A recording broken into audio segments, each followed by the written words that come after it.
भक्तों, पीपल के वृक्ष को जल चढ़ाने से क्या होता है और इससे व्यक्ति को कौन सा पुण्य मिलता है, आइए जान लेते हैं। एक नागिन के उद्धार की इस महान कथा के माध्यम से समुद्र की गहराइयों में स्थित क्षीर सागर, वहाँ का दृश्य अत्यंत दिव्य और मनोहर था। क्षीर सागर में लहरों के बीच में शेष नाग की शैया पर भगवान विष्णु सुकून से विराजमान थे। उनका नील वर्णी शरीर दिव्य आभा बिखेर रहा था। उनके समीप माता लक्ष्मी उनके चरण दबा थी। चारों ओर दिव्य प्रकाश था और वातावरण में शांत संगीत की ध्वनि गूंज रही थी। इसी बीच एक पावन पद से आकाश मार्ग होते हुए देवर्ष नारद जी वहां पहुँचे। नारद जी के हाथ में उनका दिव्य वीणा था और मुख पर हल्की चिंता की रेखाएं थी। भगवान विष्णु ने नारद जी को देखा और मंद मुस्कान के साथ कहा, पधारो नारद, तुम्हारा स्वागत है। ऐसा प्रतीत होता है कि तुम कुछ व्यग्र हो। क्या बात है? क्या तुम्हारे भ्रमण में कोई अनहोनी घटी है? नारद जी ने शीश झुकाकर भगवान विष्णु को प्रणाम किया और कहा है, प्रभु, मैं अभी अभी पृथ्वी लोक से लौट कर आ रहा हूँ। पृथ्वी का भ्रमण करते हुए मैंने एक अत्यंत विचित्र दृश्य देखा। वहाँ कुछ लोग पीपल के वृक्ष को काटते हुए दिखे, जैसे उन्हें उसके महत्व का कोई ज्ञान ही ना हो। दूसरी ओर कुछ तपस्वी मुनि और साधक उस वृक्ष की पूजा कर रहे थे। वे उसकी परिक्रमा करते, उस पर जल अर्पित करते और मंत्र उच्चारण करते हुए भगवान विष्णु की स्तुति कर रहे थे।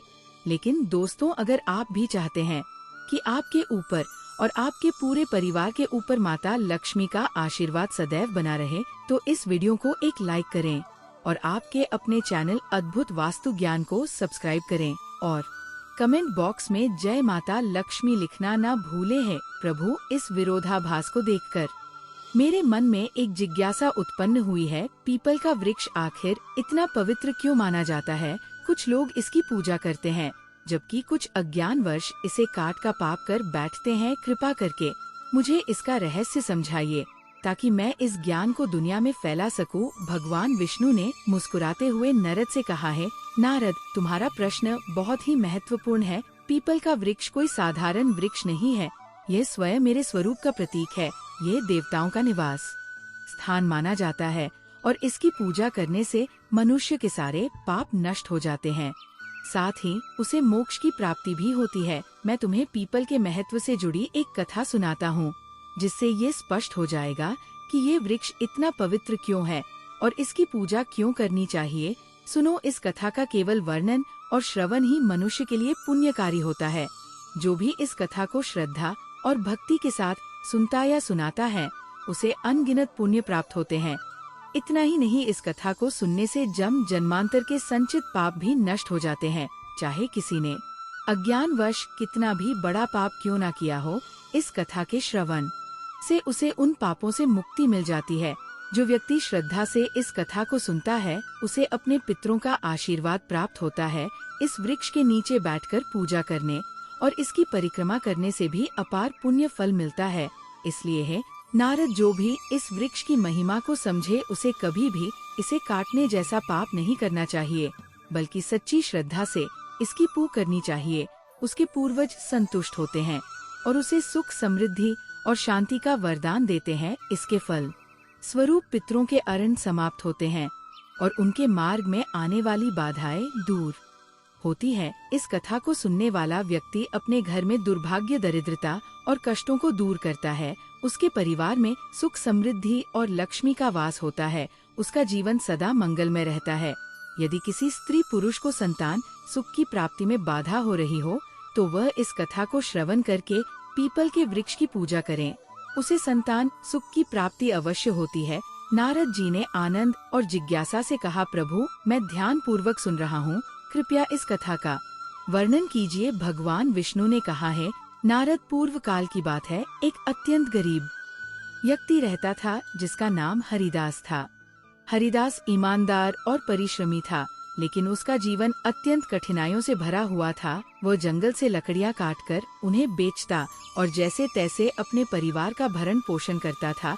उसका परिवार बड़ा था, बूढ़े माता पिता, उसकी पत्नी गायत्री और 3 छोटे छोटे बच्चे। हरिदास दिन रात मेहनत करता, फिर भी परिवार के लिए पर्याप्त भोजन जुटाना मुश्किल हो जाता। उसके घर में किसी भी प्रकार का धार्मिक कार्य नहीं होता था और न ही देवताओं की पूजा अर्चना होती थी। हरिदास को शास्त्रों और धार्मिक महत्व के विषय में कुछ भी ज्ञान नहीं था। एक दिन सा हाथ में कुल्हाड़ी लिए जंगल की ओर निकल पड़ा। वो सुबह से ही जंगल के एक एक कोने में घूमता रहा, पर उसे लकड़ियां तो दूर एक भी सूखा पेड़ नहीं मिला। उसकी थकान बढ़ती जा रही थी। सूरज आसमान के बीचों बीच चमक रहा था और हरिदास की चिंता बढ़ती जा रही थी।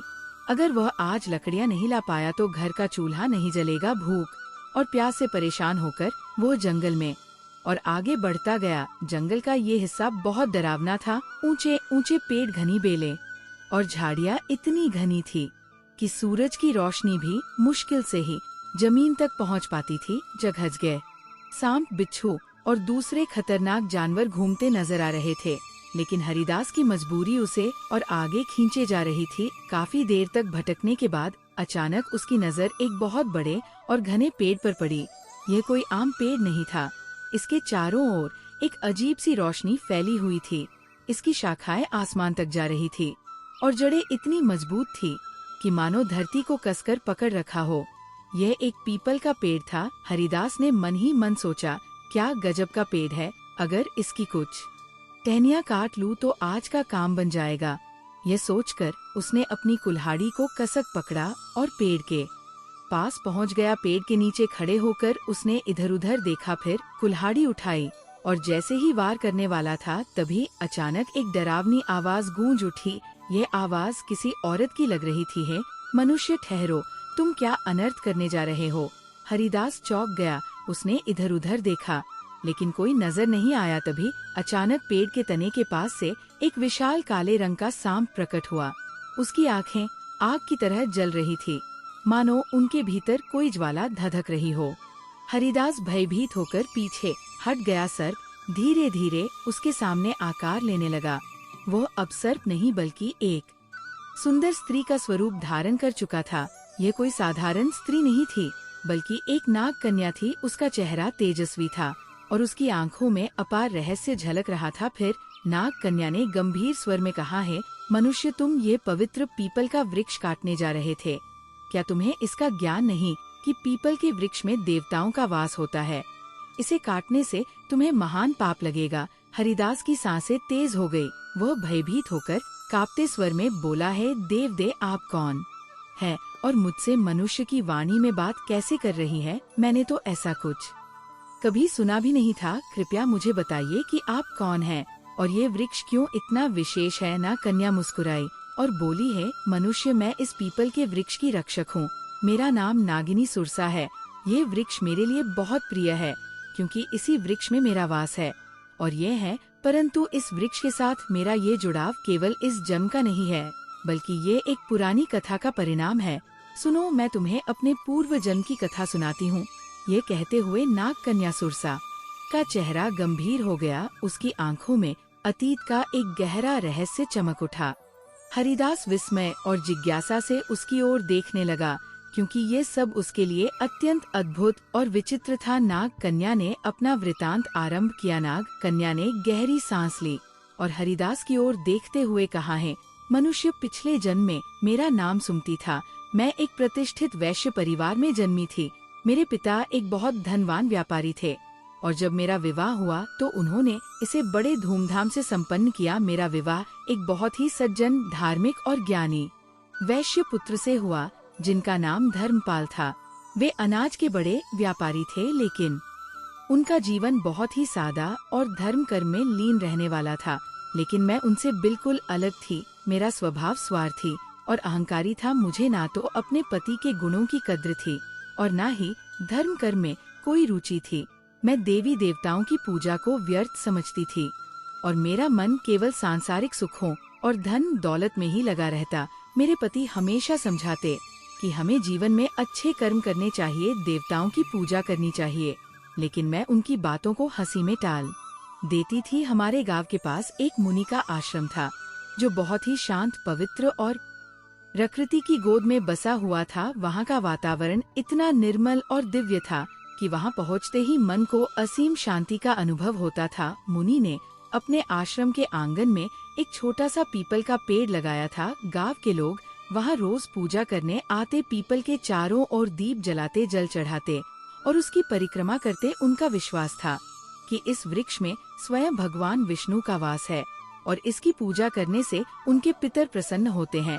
लोगों की अपार श्रद्धा और भक्ति से वह वृक्ष बहुत ही कम समय में विशाल हो गया था। एक दिन की बात है, मैं उसी आश्रम के पास से गुजर रही थी। वहाँ मैंने देखा कि एक ब्राह्मण अत्यंत श्रद्धा से उस पीपल वृक्ष की पूजा कर रहा था। वह वृक्ष के तले जल चढ़ा रहा था और मंत्रोच्चार कर रहा था।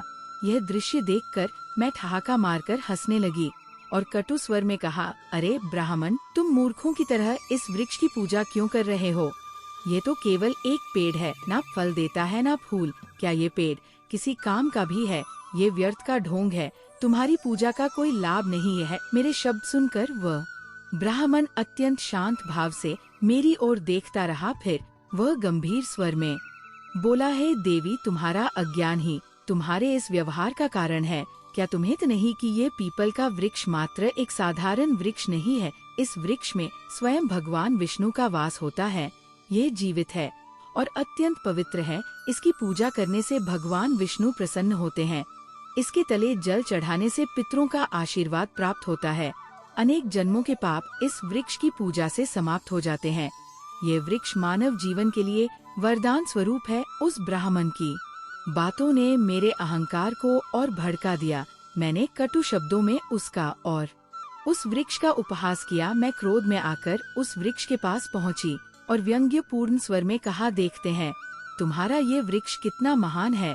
ये कहकर मैंने आवेश में आकर पीपल के वृक्ष को लात मार दी। जैसे ही मेरी लात उस वृक्ष को लगी, उसी क्षण एक विचित्र घटना घटी। मेरे पैर से लेकर शरीर के अन्य अंगों में जलन होने लगी। वह जलन असहनीय थी। मैंने देखा कि मेरे शरीर में परिवर्तन हो रहा था। धीरे धीरे मेरा रूप बदलने लगा। मेरी त्वचा काली पड़ने लगी और देखते ही देखते मैं एक भयानक सर्पिनी में परिवर्तित हो गई। नागिनी का रूप धारण करके मैं वहीं पर चीखने चिल्लाने लगी।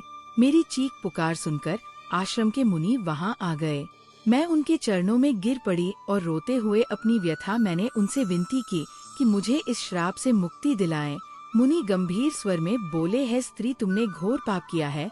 पीपल के वृक्ष को अपवित्र करना और उसका अपमान करना भगवान विष्णु का अपमान है। तुम्हें तुम्हारे कर्मों का दंड मिला है। फिर मैंने कांपते हुए हाथ जोड़कर मुनि से प्रार्थना की है, आज शिवर कृपया मुझे क्षमा करें और इस शराब से मुक्ति का कोई उपाय बताएं। मैं अपने पापों के लिए पश्चाताप करना चाहती हूँ। उस मुनि ने गंभीर स्वर में कहा है, पापिनी, तुम्हें इस श्राप से मुक्त होने के लिए 100 वर्षों तक इस पीपल वृक्ष पर निवास करना होगा और इसकी रक्षा करनी होगी। जब 100 वर्ष पूर्ण हो जाएंगे तब तुम्हारे पति यहाँ आएंगे और इस वृक्ष पर जल अर्पित करेंगे। उसी दिन तुम्हें इस श्राप से मुक्ति मिलेगी। इतना कहकर मुनि वहाँ से चले गए। तब से मैं इसी वृक्ष पर वास कर रही हूँ।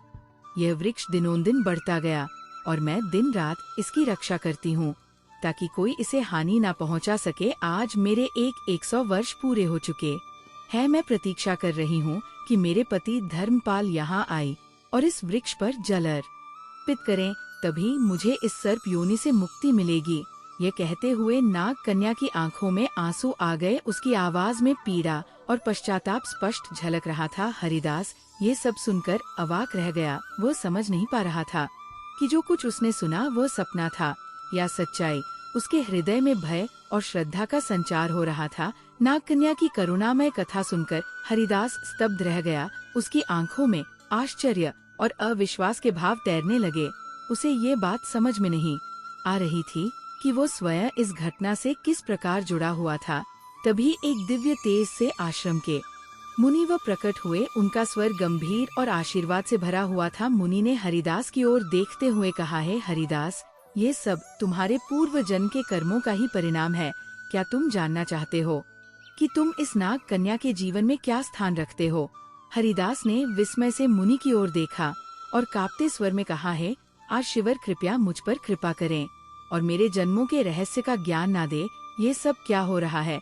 मैं इस नाग कन्या के साथ किस प्रकार जुड़ा हूँ? मुनि ने अपनी आंखें बंद की और उनके मुख पर एक गंभीर आभा उभरी। फिर उन्होंने कहना आरंभ किया है, हरिदास सुनो, तुम्हारे पूर्व जन्म की कथा। इस नाग कन्या जिसका नाम सुमति है, इसका पति तुम ही थे। उस जन्म में तुम धर्मपाल नामक एक पुण्यात्मा व्यापारी थे। तुमने सुमति से विवाह की था और उसका जीवन संवारने का हर संभव प्रयास किया। तुम एक धर्मनिष्ठ और सत्यवादी व्यक्ति थे। तुमने सुमति को सद्मार्ग पर लाने के लिए अनेक प्रयास किए, किंतु वह तुम्हारे प्रयासों की उपेक्षा करती रही। हरिदास ने आश्चर्य और अविश्वास के साथ कहा, क्या मैं इस नाग कन्या का पति था? मुनि ने मुस्कुराते हुए कहा, हरिदास, सुमति ने अपने अहंकार और अज्ञान के कारण पीपल के वृक्ष का अपमान किया था, जिसके कारण उसे सर्प योनि का श्राप मिला। किंतु भगवान विष्णु ने तुम्हारे पुण्य कर्मों के ये नियम बनाया कि केवल तुम्हारे हाथों से जल अर्पित होने पर ही सुमति को इस श्राप से मुक्ति मिलेगी। तुम यहाँ तक केवल अपनी नियति के कारण आए हो। तुम्हारा आज यहाँ आना संयोग नहीं है, बल्कि ये विधि का विधान है। सुमति, जो अब तक चुपचाप खड़ी थी, मुनि की बात सुनकर हरिदास के चरणों में गिर पड़ी। उसकी आंखों से आंसुओं की धार बहने लगी। वो कांपते स्वर में बोली, है स्वामी, मैं अपने पूर्व जन्म के पापों के लिए आपसे क्षमा मांगती हूँ। मेरे अहंकार और अज्ञान के कारण मैंने आपको दुख पहुँचाया और इस पीपल वृक्ष का अपमान किया, किंतु आज मैं आपसे एक बार फिर प्रार्थना करती हूँ, कृपया इस पवित्र वृक्ष पर जल अर्पित कर मुझे इस श्राप से मुक्त करें। हरिदास की आंखों में करुणा भर आई। उसने नाग कन्या के प्रति कोई क्रोध या घृणा नहीं दिखाई, बल्कि उसके हृदय में श्रद्धा और सहानुभूति का भाव जाग उठा। हरिदास ने मुनि की ओर देखा और श्रद्धा से कहा, हे रर शिवर, कृपा करके मुझे बताइए कि इस पुण्य कार्य को मैं कैसे पूरा कर सकता हूँ। मुनि ने उसे प्रेम पूर्वक देखा और फिर पास ही एक विशाल पीपल वृक्ष की ओर इशारा करते हुए कहा, वत्स, इस वृक्ष के पास जाओ, श्रद्धा से जल अर्पित करो और भगवान विष्णु का स्मरण करो। ऐसा करने से तुम्हारे पूर्व जन्म के बंधन समाप्त हो जाएंगे और सुमति को भी मुक्ति मिल जाएगी। हरिदास ने बिना समय गवाए पास रखे एक कलश में जल भरा और पीपल वृक्ष के सामने जाकर खड़ा हो गया।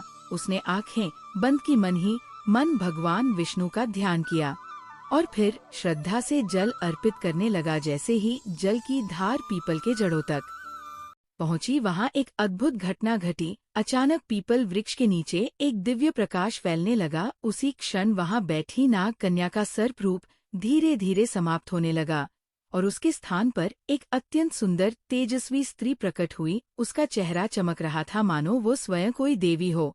वो स्त्री अत्यंत भावुक होकर हरिदास और मुनि के चरणों में झुकी और हाथ जोड़कर कहा, है स्वामी, आपके पुण्य और भगवान विष्णु की कृपा से मुझे आज इस अभिशाप से मुक्ति मिल गई है।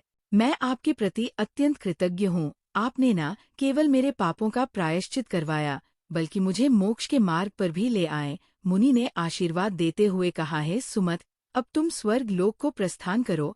तुम्हारे श्राप का अंत हो चुका है। भगवान विष्णु तुम्हें आशीर्वाद दे। सुमति ने एक बार फिर श्रद्धा से पीपल वृक्ष की परिक्रमा की और देखते ही देखते दिव्य प्रकाश के साथ स्वर्ग लोक को चली गई। इस अद्भुत घटना के बाद हरिदास के जीवन में बड़ा परिवर्तन आया। उसने पीपल वृक्ष की महिमा को समझा और प्रतिदिन उसकी पूजा करने लगा। धीरे धीरे उसने अपने परिवार को भी धर्म के मार्ग पर चलने की प्रेरणा। अब उसका जीवन पहले से कहीं अधिक शांत, संतुष्ट और ईश्वर भक्ति में लीन हो गया। वह जान गया कि पवित्र वृक्षों का सम्मान और देवताओं का स्मरण जीवन को सफल बनाता है। भगवान विष्णु ने पीपल वृक्ष के महत्व की कथा समाप्त की। उनके मुख पर करुणा और दिव्यता का तेज झलक रहा था। देवर्ष नारद जी अत्यंत भाव विभोर होकर बैठे थे। उन्होंने भगवान विष्णु की स्तुति करते हुए कहा, है प्रभु, आपने पीपल वृक्ष की महिमा और ये कथा सुनाकर मेरी जिज्ञासा को शांत किया। मैं धन्य हो गया। इस कथा से ये स्पष्ट हुआ कि मनुष्य अपने अज्ञान और अहंकार के कारण ही पाप के मार्ग पर चलता है, किंतु आपकी कृपा से ही उसका उद्धार संभव है। ये वृक्ष न केवल पवित्र है, बल्कि स्वयं आपका दिव्य स्वरूप है। भगवान विष्णु मुस्कुराते हुए बोले, हैं नारद, ये सत्य है। पीपल का वृक्ष सृष्टि का जीवन है। इसकी जड़ में मैं स्वयं निवास करता हूँ, तने में भगवान शिव का वास है और शाखाओं में ब्रह्मा का। इस वृक्ष की पूजा करने से मनुष्य त्रिदेव का आशीर्वाद प्राप्त करता है। जो भी इस कथा को श्रद्धा से सुनेगा, सुनाएगा अथवा पीपल के वृक्ष की पूजा करेगा, उसे मेरे परम धाम की प्राप्ति होगी। उसके समस्त पापों का नाश होगा और उसे जीवन में सुख शांति तथा परलोक में मोक्ष का आशीर्वाद मिलेगा। नारद जी ने कहा है, प्रभु, मैं अविलंब पृथ्वी लोक पर जाऊंगा और इस कथा का प्रचार करूंगा। मैं लोगों को ये बताऊंगा कि पीपल के वृक्ष का अपमान नहीं करना चाहिए। इसकी पूजा करके वे आपके सानिध्य को प्राप्त कर सकते हैं।